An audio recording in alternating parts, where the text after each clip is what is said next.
ప్రత్యక్ష రాజకీయాల్లోకి దిగారు? ఎందుకని ఆయన ఆ నియోజకవర్గాన్నే ఎంచుకున్నారు?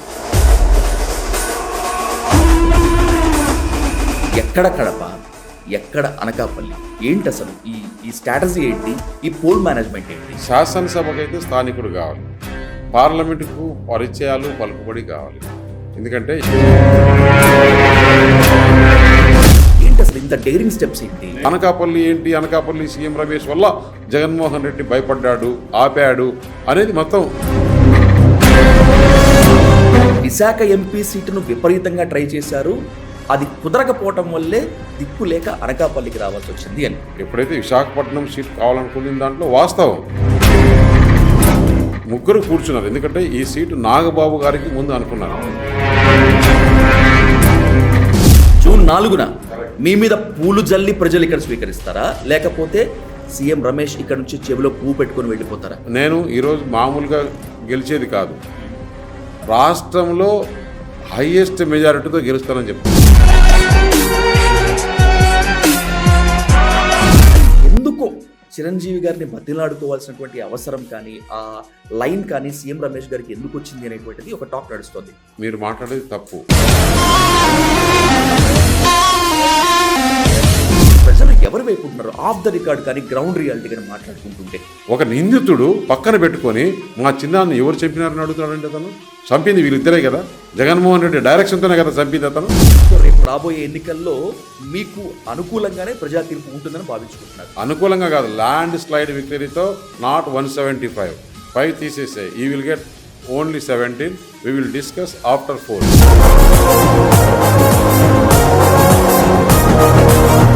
ఆయన ఎందుకు ప్రత్యక్ష రాజకీయాల్లోకి దిగారు? ఆయన ఎందుకు అసెంబ్లీకి కంటెస్ట్ చేస్తున్నారు? ఈ రెండు మాత్రమే కాదు, ఎందుకని ఆయన ఆ నియోజకవర్గాన్నే ఎంచుకున్నారు? ఈ 3 ప్రశ్నలు ఎవరి గురించి అనేది ఇప్పుడు తెలుగు రాష్ట్రాల్లో హాట్ టాపిక్. ఎక్కడ కడప, ఎక్కడ అనకాపల్లి? అనకాపల్లిని ఎంచుకోవడం వెనుక సీఎం రమేష్కు ఉన్నటువంటి వ్యూహం ఏంటి అనేటువంటి దానిపై పూర్తిగా ఇన్ డీటెయిల్గా చర్చిద్దాం. సీనియర్ పొలిటీషియన్, అలాగే కూటమి అనకాపల్లి అభ్యర్థి సీఎం రమేష్ గారితో ఈరోజు హాట్ సీట్ విత్ విజయ్ సాధు. రమేష్ గారు నమస్తే, welcome to dial news. Sir, ఇంట్రోలో చెప్పిందే మళ్ళీ అదే ప్రశ్న, ఎక్కడ కడప, ఎక్కడ అనకాపల్లి? ఏంటి అసలు ఈ స్ట్రాటజీ ఏంటి? ఈ పోల్ మేనేజ్మెంట్ ఏంటి? అంటే కొత్తగా రాజకీయాల్లోకి వచ్చినప్పుడు ఓకే, స్థానికంగా అయింది. 30 సంవత్సరాలు నా పేరు మొత్తం ఆంధ్రప్రదేశ్ రాష్ట్రం అంతా కంబైన్డ్ ఆంధ్రప్రదేశ్కు తెలిసినప్పుడు అదొకటి. స్థానికుడా కాదా అనేదానికి శాసనసభకైతే స్థానికుడు కావాలి, పార్లమెంటుకు పరిచయాలు పలుకుబడి కావాలి.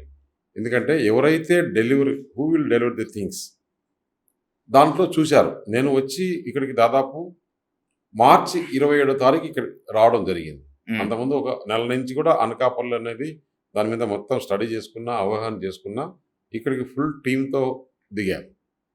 దిగిన తర్వాత ఒక ఈ 40 రోజుల్లోనే ప్రజల్లో నాలుకల్లో ఈరోజు సీఎం రమేష్ అని మాట్లాడుతున్నారు. మీరు అనకాపల్లి ఒకసారి నేను చెప్పేది కాదు, మీరు ఎంక్వైరీ చేసుకోండి. ఈరోజు స్టేట్లో హాట్ సీట్ చాలా క్రేజీగా ఎలక్షన్ జరుగుతుంది, చాలా పగడ్బందీగా. అంటే ప్రధానమంత్రి నరేంద్ర మోడీ గారికి థ్యాంక్స్ చెప్పాలి. ఆయన నువ్వు అనకాపల్లి వెళ్ళు, అక్కడ అభివృద్ధి చేయాలి, అక్కడ ఆ ప్రాంతం వెనుకబడి ఉంది అని చెప్పడము, నేను రావడము. నిజంగా నేను రావడంలోనే మొట్టమొదటిగా ఇక్కడ ఏదైతే అనకాపల్లి కులదైవం ఉందో ఆ నూకాలమ్మ వారికి ధన్యవాదాలు తెలపాలి. ఆమెను ప్రార్థించుకొని ఇక్కడ చేశాను. ఈరోజు ఆ అమ్మవారే నడిపిస్తున్నారు అనిపిస్తుంది. ఎందుకంటే లేకపోతే నేను కూడా ఎక్స్పెక్ట్ చేయలే ఇంత ఫాస్ట్గా. నేను ఈ ప్రాంతానికి కొత్త, అలాగే బీజేపీ కూడా ఈ ప్రాంతంలో అంత ఇదిగా లేదు. కూటమి, ఎందుకంటే తెలుగుదేశం కార్యకర్తలు చాలా స్ట్రాంగ్ కార్యకర్తలు ఉన్నారు ఇక్కడ, నాయకులు చాలా సీనియర్ నాయకులు ఉన్నారు. అలాగే పవన్ కళ్యాణ్ ఫ్యాన్స్, పవన్ కళ్యాణ్ పార్టీ వాళ్ళు కూడా 3 ఎమ్మెల్యేలు, చూడండి ధైర్యం చూడండి, 3 ఎమ్మెల్యేలు ఇక్కడ పవన్ కళ్యాణ్ చేస్తున్నప్పుడు ఆ 3 చోట్ల కూడా తెలుగుదేశం వాళ్ళు ఎంత అసంతృప్తిగా ఉండాలి. చాలా సీనియర్ నాయకులు, ఇప్పుడు దాడి వీరభద్రరావు కానీ, పిలా గోవింద్ కానీ ఈ కాన్స్టిట్యూన్సీలో ఎమ్మెల్యేలు చేసిన వాళ్ళు, దాడి వీరభద్రరావు గారు మంత్రి చేశారు, చాలా నాయకులు. అటువంటి వాళ్ళు అందరం కలిసి ఈరోజు పని చేసుకుంటున్నాం. Hmm. ప్రజల్లో కూడా చాలా బాగా ఉంది. ప్రజల్లో కాకపోతే నా మీద బాధ్యత పెరిగింది ఇప్పుడు. Hmm. రమేష్ గారు అయితే పరిచయాలు ఉన్నాయి కేంద్రంలో. రాబోయేది నరేంద్ర మోడీ గారి ప్రభుత్వం. రమేష్ గారు బీజేపీ నుంచి ఎంపీ అయితే ఇక్కడ డెవలప్మెంట్ అవుతుంది. ముఖ్యంగా ఇన్ఫ్రాస్ట్రక్చర్, పరిశ్రమలు, యువతకు ఉద్యోగం కావాలి. 2024 ఎన్నికలు, ఆంధ్రప్రదేశ్కి సంబంధించినటువంటి 2024 సార్వత్రిక ఎన్నికలు ఎన్నో చిత్ర విచిత్రాలకు ద ప్లేస్మెంట్గా ఉన్నాయి. మీకన్నా ముందు సుజనా చౌదరి గారిని ఇంటర్వ్యూ చేశాను నేను సుజనా చౌదరి గారు కూడా అదే క్వశ్చన్ చేశాను. ఎందుకంటే ఆంధ్రప్రదేశ్ నుంచి జాతీయ రాజకీయాల్లో చక్రం తిప్పిన నేతలు ఎవరన్నా ఉన్నారంటే చిన్నపిల్లడు అయినా కూడా వెంటనే టక్కున సుజనా చౌదరి, సీఎం రమేష్ అని చెప్పేస్తారు. That the credibility that you own. ఆయన విజయవాడ వెస్ట్కి వచ్చారు, మీరు ప్రత్యక్ష రాజకీయాల్లోకి దిగటం కొత్త, అండ్ దట్టు అనకాపల్లిని ఎంపిక చేసుకున్నారు. ఏంటి అసలు ఇంత డేరింగ్ స్టెప్స్ ఏంటి? నేను విశాఖపట్నం నుంచే ముందు నుంచి అనుకున్నాను. ఎప్పుడైతే ఈ అలయన్స్లో సీట్ల షేరింగ్లో విశాఖపట్నం కాదు అనకాపల్లి వెళ్ళాలన్నప్పుడు అనకాపల్లిలో పార్టీకి నేను కనపడినా. ఓకే, అక్కడ సమీకరణాలు కానీ లేకుంటే రమేష్ అయితే ఎక్కడైనా చేయగలుగుతాడని కానీ ఇవన్నీ పార్టీ సెలెక్ట్ చేసి నువ్వు అనకాపల్లి ఇల్లు అన్నప్పుడు నేను ఒక మాట కూడా చెప్పకుండా okay I will deliver the things అని చెప్పి మీ స్వస్థలం కడప. మీరు కడపలో ఉన్నప్పటికీ లేనప్పటికీ కడప జిల్లా రాజకీయాల్లో మీదొక మార్క్. మీరు ఖచ్చితంగా ప్రభావం చూపిస్తారు కాబట్టే వైఎస్ ఫ్యామిలీకి ఎగైనిస్ట్గా మీరైతే నిలబడతారనే కాబట్టే చంద్రబాబు నాయుడు మిమ్మల్ని ఆ స్థాయిలో పెట్టారు, ఆ స్థాయిలో చేశారు. That you delivered also. కానీ అనకాపల్లి ఎంపిక చేసుకోవటం, ఆ వ్యూహం ఏంటి అనేటువంటిది ఈ రోజుకి అర్థం కానటువంటి ప్రశ్న. దాదాపు ఎక్కడ కూడా మీరు చాలా క్లియర్ కట్గా ఆన్సర్ ఇచ్చినట్లేదు. I need a clearcut answer. అంటే అనకాపల్లి దీంట్లో వెరీ క్లియర్గా తెలుగుదేశం పార్టీ, జనసేన పార్టీ ఇక్కడ స్ట్రాంగ్గా ఉంది. భారతీయ జనతా పార్టీ ఇంతవరకు ఎప్పుడు కూడా పోటీ చేసిన దాఖలాలు ఎప్పుడో 78లో చలపతిరావు గారు పోటీ చేశారు. పార్టీ ఈ నిర్ణయం తీసుకున్న తర్వాత ఇక్కడ రమేష్ అయితేనే సూటబుల్ వ్యక్తి. వాళ్ళు చూశారు, ఎందుకంటే తెలుగుదేశం నాయకులు అడ్జస్ట్ చేసుకుంటారు, తెలుగుదేశం నాయకులు ఈయనకు బాగా ఉంటారు, అలాగే జనసేన నాయకులు వీళ్ళతో బాగుంటారు, చిరంజీవి గారు బాగుంటారు, ఇవన్నీ కూడా పనిచేస్తాయి అనే ఆలోచన చేసే ముగ్గురు కూర్చున్నారు. ఎందుకంటే ఈ సీటు నాగబాబు గారికి ముందు అనుకున్నారు. అవును, నాగబాబు గారి నుంచి ఎప్పుడైతే ఈ కూటమిలోకి ఈ సీటు బీజేపీకి వచ్చిందో రమేష్ గారు అని వచ్చినప్పుడు పవన్ కళ్యాణ్ గారు కూడా ఓకే రమేష్ కూడా మా కుటుంబ సభ్యుడే కదా అనుకొని ఈ సీటు భారతీయ జనతా పార్టీ కేటాయించడం, భారతీయ జనతా పార్టీ ఈ మీన్వేల్ నాకు కేటాయించడం జరిగింది. అది ఒక పెద్ద మెసేజ్. దానికన్నా ఎప్పుడైతే 175 అసెంబ్లీ సీట్లో ముత్యాల నాయుడు అసెంబ్లీకి అనౌన్స్ చేశాడు జగన్మోహన్ రెడ్డి, అనకాపల్లి సీఎం రమేష్ అని ఇంకా స్క్రోలింగ్లోనే ఉంది, అనౌన్స్ చేయబోతారేమో అనేది ఒక మీడియా స్పెక్యులేషన్లో ఉన్నప్పుడు జగన్మోహన్ రెడ్డి ఉలిక్కిపడి ఆ సీటు సత్యవతికి అనౌన్స్ చేయాల్సింది ఆఫ్ చేసేసి దాన్ని పెండింగ్, అదొక్కటే పెండింగ్ పెట్టడం లోపల అనకాపల్లి సీఎం రమేష్ వల్ల జగన్మోహన్ రెడ్డి భయపడ్డాడు, ఆపాడు అనేది మొత్తం నేను చెప్పకనే మొత్తం మీడియాలో వచ్చేసింది. అప్పటి నుంచి కూడా మళ్ళీ నాకు అనౌన్స్ చేయడము, నేను రావడము, అప్పుడు ఆయన వాళ్ళు వస్తారా వీళ్ళు వస్తారా చాలా రోజులు పెండింగ్ పెట్టుకోవడము, అది జగన్మోహన్ రెడ్డి నేచర్కి జనరల్గా అట్లా చేయడు. ఎప్పుడైతే రమేష్ను అనకాపల్లిలో ఎదుర్కొనే వ్యక్తి ఎవరు ముందుకు రాకుండా ఉంటే ఆయన మీ అమ్మాయికే సీట్ ఇస్తాను నువ్వు నిలబడు అని బలవంతంగా ఆయన నిలబడించినట్టు. అందువల్లే ఈరోజు ఆయన ఎలక్షన్ కూడా ఇంట్రెస్ట్గా చేయలేకపోతున్నాడు. ముందు కొణతల రామకృష్ణ, దాని తర్వాత నాగబాబు, చివరికి సీఎం రమేష్ని తీసుకువచ్చి, అంటే కడప నుంచి అనకాపల్లికి సీఎం రమేష్ని తీసుకొని రావడం వెనుక ఒక పెద్ద కసరత్తు జరిగింది. ముఖ్యంగా social engineering, poll management, caste equation. అనకాపల్లిలో మీ సామాజిక వర్గం వెలమలు, కాపులు ఎక్కువగా ఉన్నారు కాబట్టి ఇక్కడైతే సీఎం రమేష్కి ఎలాంటి డోకా ఉండదు కాబట్టి మిమ్మల్ని తీసుకొచ్చి ఇక్కడ పెట్టారా? ఇదే ప్రామాణికతగా మీరు అనకాపల్లిని ఎంచుకున్నారా? ఎలక్షన్స్లో న్యాచురల్గా సమీకరణాలు, పోల్ మేనేజ్మెంటు ఇవన్నీ కూడా చూస్తారు. పార్టీలు టికెట్ కేటాయించేటప్పుడు చూస్తారు. ఇప్పుడు నాకేంటి విశాఖపట్నం అయినా ఒకటే, అనకాపల్లి అయినా ఒకటే, పెద్ద ప్రాబ్లం ఏం కాదు. ముందు ఒకటే జిల్లాలో కంబైన్డ్గా ఉండింది కాబట్టి మీరు చెప్పినట్లు సమీకరణాలు కూడా చూసిండొచ్చు. నేనైతే అవన్నీ కూడా ఏమి లేకుండా ఓకే మనం ప్రజలకు అక్కడ ఏమి కావాలి అది డెలివరీ చేస్తాం. నేను ఏంటి అనేది ప్రజలకు చెప్పా. నేను ఇది చేస్తాను, ఇది చేయను, ఇదైతే బాగుంటుంది, ఇక్కడ ముఖ్యంగా యువత ఉంది, ఆ యువతకు ఏమి చేస్తే బాగుంటుందని నేను చాలా క్లారిటీగా చెప్పాను. అందులో సోషల్ మీడియాలో కూడా బాగా కూడా ఏదైతే కమలం అనేది ఇక్కడ కొత్త కాబట్టి ముందు కమలం కమలం కమలం అని అనకాపల్లి ప్రజల్లో కమలం పరిచేశాం. Actually you are a proven leader Ramesh గారు. మీ గురించి కొత్తగా చెప్పాల్సిన పని లేదు. పరిచయం అక్కర్లేని పొలిటీషియన్ పేర్లలో మీరు ఉంటారు, ఉండి తీరుతారు, నో డౌట్ అబౌట్ ఇట్. కానీ అనకాపల్లి అసెంబ్లీకి మీరు కంటెస్ట్ చేస్తున్నారు అంటే దీని వెనకాల కూడా మళ్ళీ ఒక విమర్శ, ఒక ఆరోపణ, ఒక ఎద్దేవా ఉంది. విశాఖ ఎంపీ సీటును విపరీతంగా ట్రై చేశారు, అది కుదరకపోవటం వల్లే దిక్కు లేక అనకాపల్లికి రావాల్సి వచ్చింది అని మీ ప్రత్యర్థులు మొత్తం అంతా కూడా ఇదే ఆరోపిస్తున్నారు. ఇప్పుడు ప్రత్యర్థులు ఎప్పుడు కూడా ఏ విధంగా చెప్పచ్చు.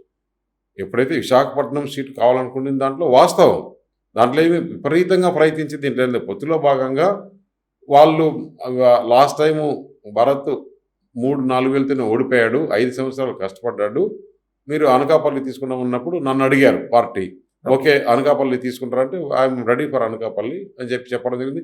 ఇదంతా కూడా జస్ట్ 1 డేలోనే జరిగిపోయింది, అంతేగాని విపరీతంగా ట్రై చేయడము అది ఇది ఇదంతా ఇవన్నీ చేస్తారు. అంతేగాని ఒకవేళ అవును ఎవరైనా కానీ సీట్లు ట్రై చేయొచ్చు, లేకుంటే ఇంకో ఇది చేయొచ్చు, దానివల్ల తప్పు కూడా ఏం లేదు. విశాఖ ఎంపీ సీట్ కావచ్చు, లేదంటే అనకాపల్లి పార్లమెంట్ సీట్ కావచ్చు, ఎక్కడ నుంచి కంటెస్ట్ చేసినా సీఎం రమేష్ ఇక్కడ నుంచి అంటే జూన్ 4న ఏ గుర్తుతో అయితే పోటీ చేస్తున్నారో అదే పువ్వును చెవిలో పెట్టుకుని వెళ్ళిపోవాల్సిందే అని చెప్పి వైసీపీ నేతలు మీ మీద విరుచుకుపడుతున్నారు.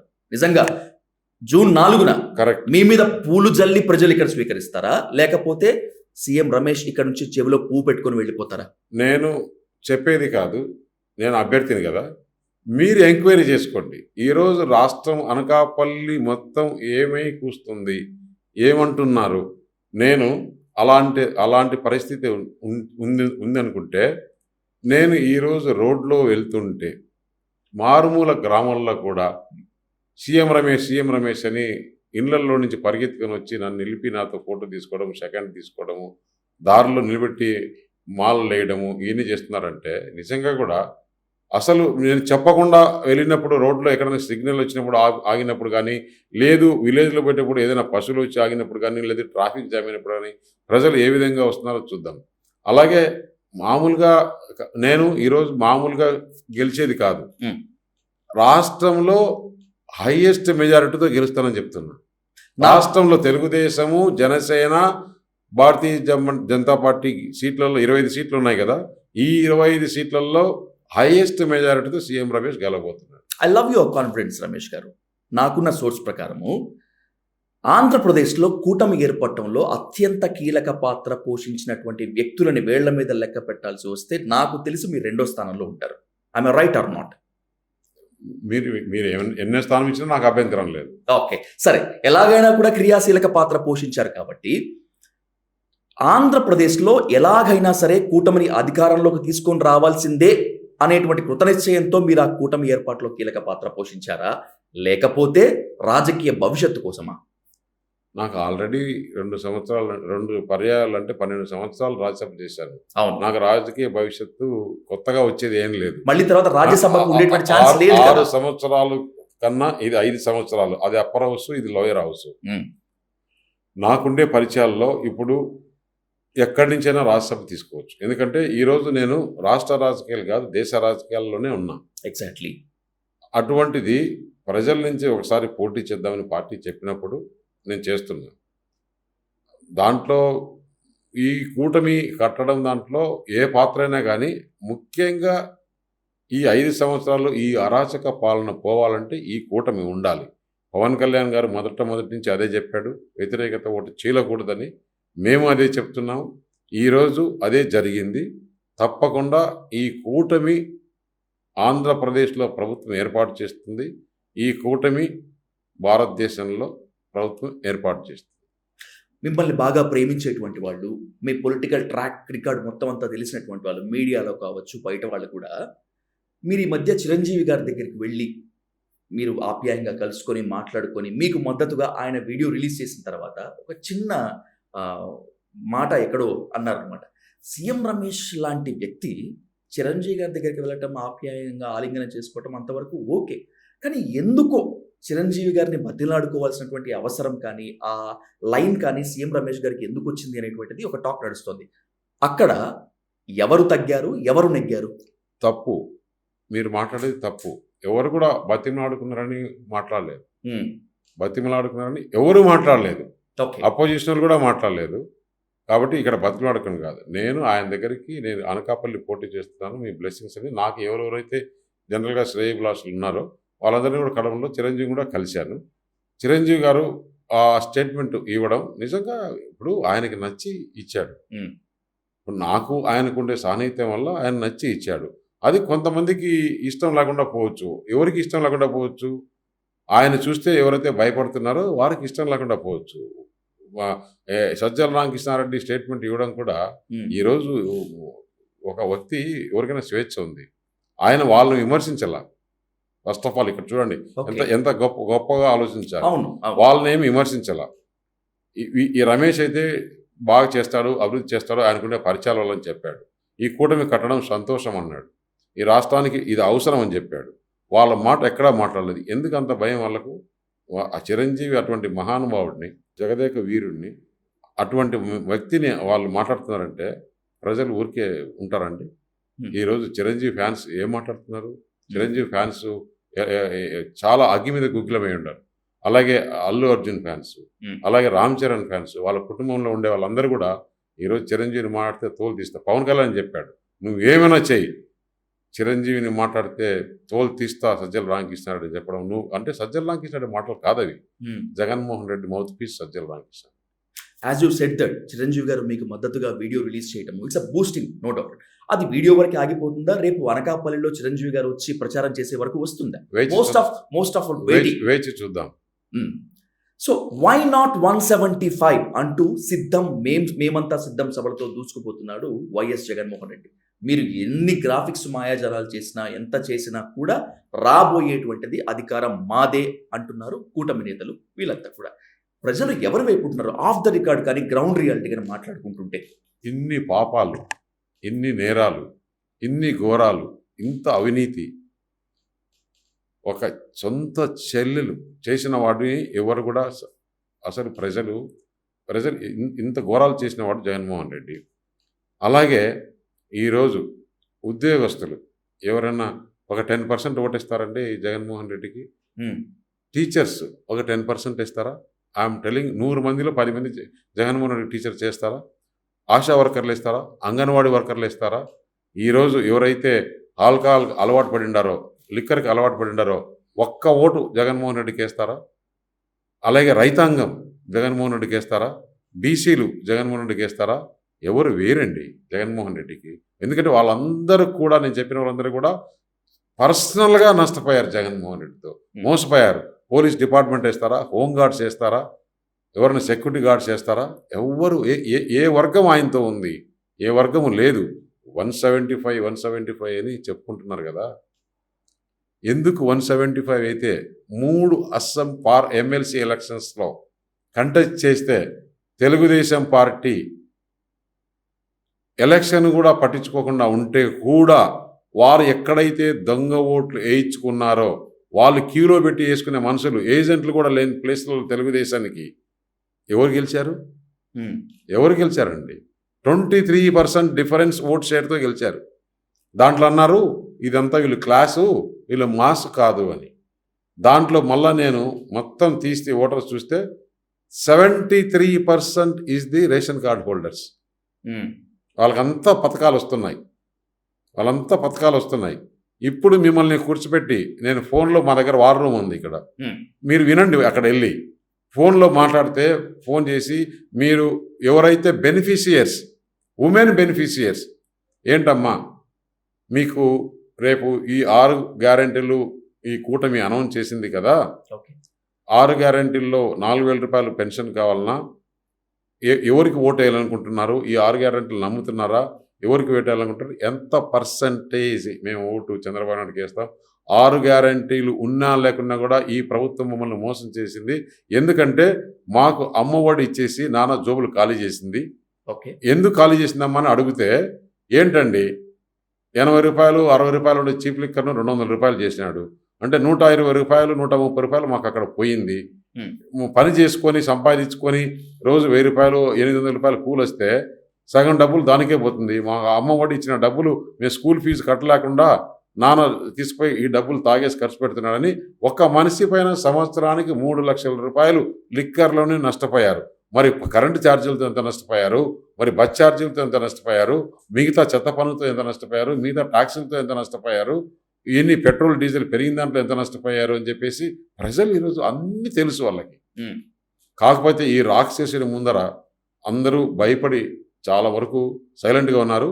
ఇప్పుడు ఎలక్షన్స్ అనౌన్స్ చేసిన తర్వాత అందరూ బయటపడ్డారు. సో రేపు రాబోయే ఎన్నికల్లో మీకు అనుకూలంగానే ప్రజా తీర్పు ఉంటుందని భావించుకుంటున్నారు? అనుకూలంగా కాదు, ల్యాండ్ స్లైడ్ విక్టరీతో నాట్ 175, 5 తీసేసాయి, 5 తీసేసాయి. We will get only 17. We will discuss after 4th. మొన్నటి వరకు కూడా కూటమి అభ్యర్థులు కూటమి నేతలు అంతా కూడా నవరత్నాల పేరుతోటి, సంక్షేమ పథకాల పేరుతోటి ప్రజాధనాన్ని పప్పు బెల్లాల్లాగా పంచుతున్నారు అనేటువంటి జగన్మోహన్ రెడ్డిని టార్గెట్ చేస్తూ చేసినటువంటి విమర్శ. కానీ ఇప్పుడు ఈ పార్టీలు మొత్తం అంతా, అంటే జగన్మోహన్ రెడ్డికి వ్యతిరేకంగా ఉన్నటువంటి పార్టీలు, టీడీపీ కావచ్చు, జనసేన కావచ్చు, వీళ్ళందరూ ఆయన రూపాయి ఇస్తే మేము 10 రూపాయలు ఇస్తామని చెప్పారు. మేనిఫెస్టోలో కూడా పొందుపరిచారు. ఆయన చేసింది దుర్వినియోగం అయితే ఇప్పుడు రేపు చేయబోయేది కూడా అదే పని కదా. అతను సంక్షేమ పథకాలు దుర్వినియోగం పప్పు బెల్లలాగా పంచారని ఎవరు చెప్పలేదు. మీరు చెప్తున్నారు కానీ ఎక్కడ చెప్పలేదు, ఎవరు చెప్పలేదు. ఏ నాయకుడు చెప్పండి చెప్పండి. చంద్రబాబు నాయుడు గారైనా. ఒక్క నిమిషం. సంక్షేమ పథకాలు అభివృద్ధి 2 ఉండాలని చెప్పాము. ఒక అభివృద్ధి లేకుండా ఇప్పుడు నీ దగ్గర నువ్వు ఎన్ని రోజులు అప్పు చేసి బతుకుతావు? నువ్వే చెప్పు. నీకు జీతము ఒక 50,000 1,00,000 రూపాయలు రావచ్చు.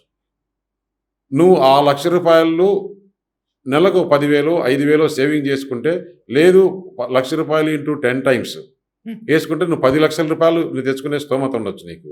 అటువంటిది ఆదాయం లేకుండా, రాష్ట్ర ప్రభుత్వానికి ఆదాయం లేకుండా నువ్వు ఎంతనే అప్పులు చేసుకుంటా పోతే రేపు ఎలా తీరుస్తావు? ఈ తీసుకున్న అప్పులకి ఇప్పుడు 11-12 లక్షలు ఏదైతే అప్పులు ఉన్నాయో ఈ అప్పులకి వడ్డీకి సంవత్సరానికి 1,00,000 కోట్లు అవుతుంది. వడ్డీ కట్టాలన్నా, ప్రిన్సిపల్ కట్టాలన్నా రేపు ఇవంతా దివాలా అయిపోతుంది. ఈ పరిస్థితి ఇట్లే ఉంటే జగన్మోహన్ రెడ్డి అడ్మినిస్ట్రేషన్ లేక మొత్తం డబ్బులంతా పాడు చేశాడు. ఈ అప్పు తెచ్చిన డబ్బులంతా ఏం చేశాడు చెప్పనా మీకు? మొట్టమొదట్లో ప్రభుత్వంలోకి వస్తానే అన్ని ప్రభుత్వ ఆఫీసులకు వైఎస్ఆర్ పార్టీ కలర్ ఉండాలని కలర్ వేశాడు. ఆ రోజే నిపుణులు చెప్పారు, అయ్యా వద్దు ఇట్లా చేయకూడదని. అవును, ఇప్పుడు వేస్తే కాంట్రాక్ట్ ఇచ్చేస్తాను, కాంట్రాక్ట్లో నాకు 20% వచ్చేస్తే 600 కోట్లు వచ్చేస్తుంది, కోర్టు కొట్టేస్తుంది నాకు తెలుసు కదా అని మళ్ళీ కోర్టు కొట్టేసినప్పుడు మళ్ళీ రంగులు వేయాలన్నారు. మళ్ళీ 3,000 కోట్లు పెట్టి రంగులు వేస్తే దాంట్లో మళ్ళీ ప్రభుత్వ ధనం ఎక్కడ పోయింది? ఇట్లా వేస్ట్ పనులకు పోయింది.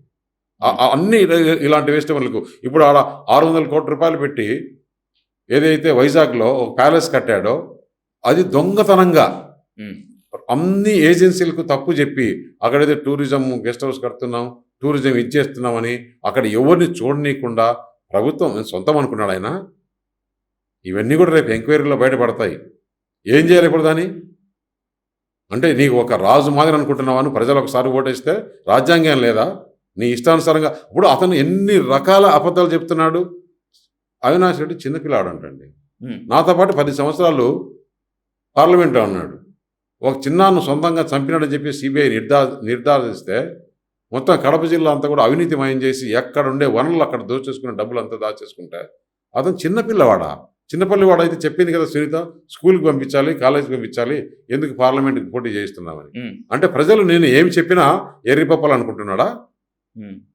ఒక నిందితుడు పక్కన పెట్టుకొని మా చిన్నాన్ని ఎవరు చంపినారని అడుగుతాడంటే అతను చంపింది వీళ్ళిద్దరే కదా, జగన్మోహన్ రెడ్డి డైరెక్షన్తోనే కదా చంపింది అతను.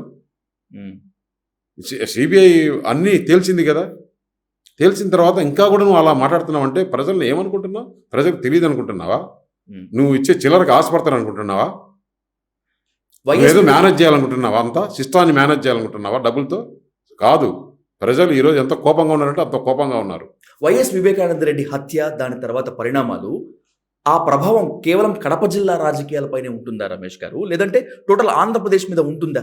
అంటే ఒక ముఖ్యమంత్రి వ్యక్తిత్వం ఎటువంటిది? ఇక్కడ ఎలక్షన్ జరిగేది ఏంటి? ఎలక్షన్ జరిగేది జగన్మోహన్ రెడ్డి వర్సెస్ కూటమి, అవునా కదా? ఎగ్జాక్ట్లీ. అప్పుడు జగన్మోహన్ రెడ్డి వ్యక్తిత్వం చూస్తారా లేదా ప్రజలు? ఎవరు ముఖ్యమంత్రి అవుతారు ఇక్కడ? వైసీపీ గెలిస్తే జగన్మోహన్ రెడ్డి, అవును. టీడీపీ గెలిస్తే చంద్రబాబు అవును. నాయుడు. ఆ వ్యక్తిత్వం చూస్తారు. అక్కడ చంద్రబాబు నాయుడా, జగన్మోహన్ రెడ్డా. జగన్మోహన్ రెడ్డి ఈ హత్యా రాజకీయాలకు, ఈ దౌర్జన్యాలకు, దోపిడీలకు, దొంగిలకు చేసిన వానికి ప్రజలు ఎవరి పక్షాన ఉంటారు? అలాగే ఇప్పుడు రేపు మేము ఎంపీలో గెలుస్తాము. మా ప్రధానమంత్రి అభ్యర్థి ఎవరు? నరేంద్ర Undoubtedly మోడీ. నరేంద్ర మోదీ గారే కదా. మరి జగన్మోహన్ రెడ్డి గెలిస్తే ఎవరండి ప్రధానమంత్రి అభ్యర్థి? ఉమ్. నేను ప్రతి దీంట్లో అడుగుతున్నాను. ఈ విషయం చెప్పి మీరు ఓటు అడగండి. ఓకే.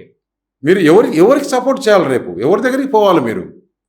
మేము కూటమిలో తెలుగుదేశం గెలిచినా, జనసేన గెలిచినా, భారతీయ జనతా పార్టీ గెలిచినా మేమంతా కూటమి ఎన్డీఏ.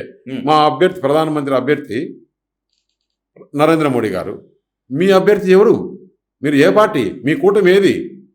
మీరు సొంత జగన్మోహన్ రెడ్డి ఏమైనా ప్రధానమంత్రి అవుతాడా? ఏదో ఒకటి చెప్పాలి కదా. కానీ ఏపీ వైసీపీ ఎప్పుడూ బీజేపీకి వ్యతిరేకంగా ఎక్కడా ఓటు వేయలేదు, రాజ్యసభలో కానీ మిగతా బిల్స్ విషయంలో కానీ. అన్నింటికీ మించి రమేష్ గారు, ప్రధానమంత్రి మోదీయే వచ్చి అసలు జగన్మోహన్ రెడ్డి పల్లెత్తు మాట కూడా అనలేదు. కూటమి నేతలు డిఫెన్స్ లో పడిపోయినట్టుగా అనిపించిందా ఏమన్నా అప్పుడు? పల్లెత్తి మాట అనలేదండి. ఉమ్. అంటే మీరు విన్నారా? నేను ప్రసంగం పూర్తిగా విన్నాను. ఏపీ బీజేపీ నేతలు ఏ విధంగా అయితే జగన్మోహన్ రెడ్డి టార్గెట్ చేస్తారో ఆ స్థాయిలో ఆయన ఎక్కడ చేయలేదు. ఏదో 4-3 ఇండైరెక్ట్ గా చురకలు మాత్రమే అంటించారు. అంటే